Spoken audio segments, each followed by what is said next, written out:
সুপ্রিয় সম্মানিত মুসলমান ভাই ও বোনেরা, সবাইকে জানাই আমার আন্তরিক সালাম। আসসালামু আলাইকুম ও রহমতুল্লাহি ওয়া বারাকাতুহু। আমরা মুসলমান আল্লাহ রাব্বুল আলামিনের বিধান মেনে চলতে পারি না। যেদিকে তাকাই শুধু গুনাহের কাজ, যেদিকে ভাবি শুধু গুনাহের কাজ। আল্লাহ রাব্বুল আলামিন আমরা গুনাহ করব, আল্লাহ রাব্বুল আলামিন জানতেন। এজন্য বিভিন্ন রকম ব্যবস্থা করে রেখেছেন। ইনশাআল্লাহ আমরা এখন জানব যে দোয়াটি আমরা শিখিব, ওই দোয়ার গুনাহ মাফের দোয়া, এবং ওই দোয়া করলে গুনাহ মাফ এবং আরো অন্যান্য কি উপকারিতা। ইনশাআল্লাহ শুরু করলাম।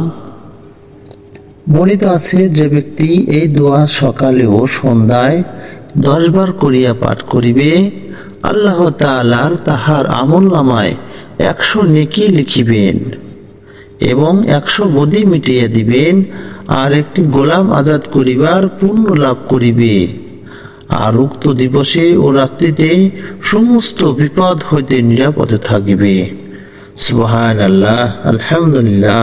আল্লাহ পাক আমাদের জন্য এত সুন্দর একটি ব্যবস্থা করে রেখেছেন। আমরা এখন সেই দোয়াটি পড়ব। আমার সাথে সাথে ইনশাআল্লাহ আপনারাও পড়বেন এবং শিখবেন। দোয়াটি এই: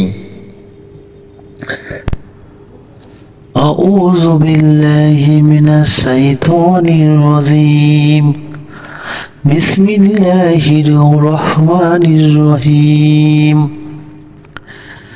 লা ইলাহা ইল্লাল্লাহু ওয়াহদাহু লা শারীকা লাহু, লাহুল মুলকু ওয়া লাহুল হামদু ওয়া হুয়া আলা কুল্লি শাইইন কাদির। আমি আরেকবার বলছি, লা ইলাহা ইল্লাল্লাহু ওয়াহদাহু লা শারীকা লাহু, লাহুল মুলকু ওয়া লাহুল হামদু ওয়া হুয়া আলা কুল্লি শাইইন কাদির।